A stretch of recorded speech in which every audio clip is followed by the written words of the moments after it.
প্রাণী সম্পদ শিক্ষায় কোন ক্ষেত্রগুলো সবচেয়ে বেশি গুরুত্ব পাবে বলে আপনি মনে করেন? আম ধন্যবাদ আপনাকে। আম আমরা নিশ্চয়ই চাইবো যে বাংলাদেশ একটি ডেভেলপিং কান্ট্রি হিসাব থেকে ডেভেলপড কান্ট্রিতে রূপান্তরিত হোক। বাংলাদেশ যে ডেভেলপ হচ্ছে তার কিছু প্যারামিটার আপনাকে বলি, লাইভস্টক সেক্টরের প্যারামিটার বলি। যে দেশে মানুষ বেশি পেট অ্যানিমেল পালে সে দেশ তত বেশি ডেভেলপ।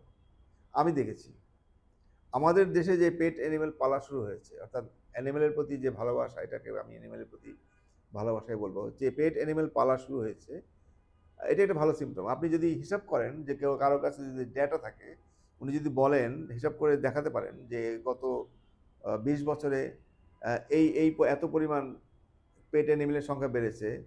আর পাশাপাশি আপনি যদি জিডিপিকে ক্যালকুলেশন করেন, আমি সিওর আপনি দেখবেন যে পেট অ্যানিমেলের সংখ্যা যে পরিমাণ বেড়েছে, জিডিপির গ্রোথটাও ঠিক সেই পরিমাণ বেড়েছে। এটা একটা প্যারামিটার। এটা কিন্তু আমি আমি অনেক চিন্তা ভাবনা করে অনেক ক্যালকুলেশন করে আমি বলছি। এতে কোনো সন্দেহ নাই। তো পেট অ্যানিমেলের সংখ্যা যখন বাড়বে, তখন আপনাকে মনে করতে হবে it is going to be a developed country. এখন 0.5% হয়তো আছে।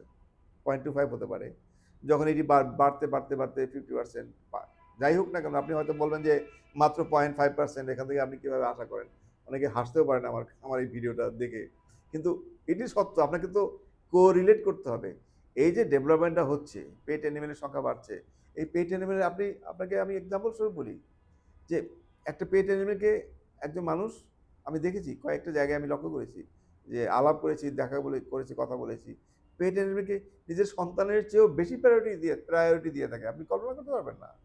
আমরা হয়তো বলে থাকি যে ডেভেলপ কান্ট্রিগুলোতে লোকজন নাই তাই পেট অ্যানিমেলকে ভালোবাসে, তার পেট অ্যানিমেলকে সময় কাটায় ইত্যাদি। এটি যেমন সত্য, তার চেয়ে বেশি সত্য হচ্ছে বাংলাদেশেও নিজের অনেকগুলো বাচ্চা-কাচ্চা থাকার পরেও দেখা যাচ্ছে অনেকের মধ্যে থাকার পরেও পেট অ্যানিমেলকে এত বেশি গুরুত্ব দেয় আপনি কল্পনা করতে পারবেন না। তাহলে এই যে পেট অ্যানিমেলের সংখ্যা বাড়ছে, যাকে আপনি এত গুরুত্ব দিচ্ছি, তার সুচিকিৎসা নিশ্চিত করা কিন্তু আপনার দায়িত্ব।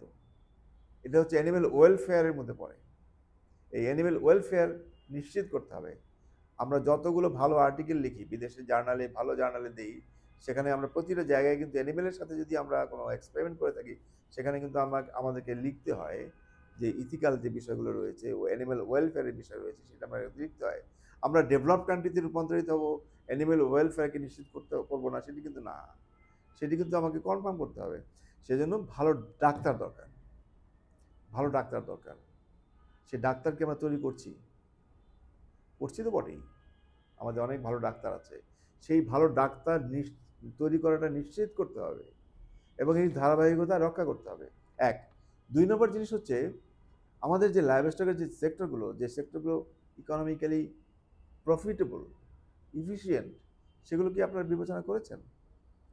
আমাদের পোল্ট্রি সেক্টরটা যে রয়েছে এটা কি এটা কি 100% ইন্ডাস্ট্রিয়ালাইজড? এটা সেমি ইন্ডাস্ট্রিয়ালাইজড। দেশি একজন মানুষ দেশি মুরগি পালতো সে এখন ১০০টা ২০০টা মুরগি ঘরের মধ্যে পালে। কিছু কিছু আছে। যদি আমরা ইন্ডাস্ট্রিয়ালাইজড হই তাহলে কিন্তু আমি কোনো মুরগি চোখে কখনো দেখবো না। লাইভ এই ওয়েট মানে মার্কেটে কিন্তু কখনো আমরা মুরগিগুলো দেখবো না। সবই প্রসেসড, ফ্রোজেন বা বিভিন্ন ধরনের ভ্যালু অ্যাডেড প্রোডাক্ট দিয়ে কিন্তু বাজারজাত করবে। তাহলে ইন্ডাস্ট্রিয়ালাইজেশন। বাংলাদেশে ২০০ র বেশি রয়েছে কিন্তু ফিড ইন্ডাস্ট্রি।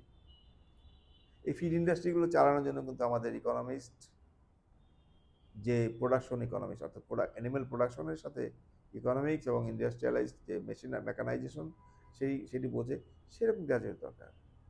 আমি আপনাকে বলি বাংলাদেশ এগ্রিকালচার ইউনিভার্সিটি থেকে শুরু করে বা অন্য বিশ্ববিদ্যালয়গুলো থেকে যে সমস্ত গ্রাজুয়েট তৈরি হয়, কোন গ্রাজুয়েট ভালো বিজনেস বোঝেন? আপনি পাবেন না। আমি নিজেও তো একটা বিশ্ববিদ্যালয়ে শিক্ষকতা করি। আমাদের গ্রাজুয়েটদেরকে যদিও এটা আমার সীমাবদ্ধতা কারণ আমি একা সিলেবাস করি না তারপরে বলি যে আমাদের গ্র্যাজুয়েটদেরকে বিজনেস শেখাতে হবে। বিজনেস মানেই হচ্ছে প্রফিট। বিজনেস মানেই হচ্ছে আপনার এফিসিয়েন্সি ইউটিলাইজ করে আমার যে কর্মকাণ্ড সম্পাদন করলাম এটা প্রফিটেবল করা। এই সেক্টরে ব্যাপক হারে ইন্ডাস্ট্রি পিপল তৈরি করতে হবে। একদিকে ইন্ডাস্ট্রি, একদিকে সার্ভিস দ্যাট মিনস চিকিৎসা, অন্যদিকে রিসার্চ। এই ৩ দিকে আপনাদের চিন্তা করতে হবে। এই ৩টা দিক বিবেচনা করে আমাদের গ্রাজুয়েট তৈরি করতে হবে, এবং গ্রাজুয়েট তৈরি করাই শুধু নয়, এই গ্রাজুয়েটের কর্মসংস্থানও নিশ্চিত করতে হবে। সরকারের দায়িত্ব আছে, কিন্তু সরকারকে দেখিয়ে দিতে হবে চোখে আঙুল দিয়ে যে হ্যাঁ, এখানে এদের কাজ করা উচিত, ওখানে ওদের কাজ করা উচিত ইত্যাদি। সেটিকে আমরা করছি। মনে করেন DLS, department of livestock services, কিংবা পশু সম্পদ মন্ত্রণালয়, তাদের কি কোনো ইন্ডাস্ট্রি লিঙ্কড উইং আছে? আছে হয়তো, কিন্তু ওয়েল এস্টাবলিশড বা ওয়েল ডিফাইন্ড নেই। কিন্তু যে একটা ইন্ডাস্ট্রি কোড কিভাবে তৈরি হবে, সেটাকে মনিটর করবে কিনা, কিভাবে মনিটর করবে, আছে কি? সেটি থাকা উচিত। তাহলে সেই জায়গাটি যদি থাকে, সেটি কে চালাবে? যে ইন্ডাস্ট্রি বোঝে, বিজনেস বোঝে, সেই লোকটাকে চালাতে হবে। এবং সেই লোকটা কাদেরকে চালাবে? ইন্ডাস্ট্রিতে যারা কাজ করছে। কারা কাজ করছে, কারা কাজ করবে? যে লাইভস্টক ইন্ডাস্ট্রির সাথে বোঝে, লাইভস্টকের বিজনেস বোঝে, এরকম লোকের সাথে কাজ করতে হবে। অর্থাৎ আপনাকে কিন্তু ইন্ডাস্ট্রিতে বেশি পরিমাণ এনগেজমেন্ট করতে হবে। ইন্ডাস্ট্রি ছাড়া প্রফিটেবল হবে না। আমরা নিজেরাও জানি না, বা আমরা নিজেরাও ক্যালকুলেশন করতে পারবো না যে আমি লসে আছি নাকি লাভে আছি। এটা কিন্তু ক্যালকুলেশন করার কোনো উপায় নাই। তো যার কারণে আমি আবারও বলি, প্লিজ আপনারা এভাবে ভাবুন। গ্লোবাল যে ডেভেলপমেন্টের যে ট্রেন্ড বা ধরন, বা একটা ন্যাশনাল যে ডেভেলপমেন্ট কি হলে ন্যাশনাল ডেভেলপ হয়, সেটিকে অ্যালাইন করে, সেটিকে বিবেচনা করে আমাদের ডিগ্রিগুলোকে ডিফাইন করুন।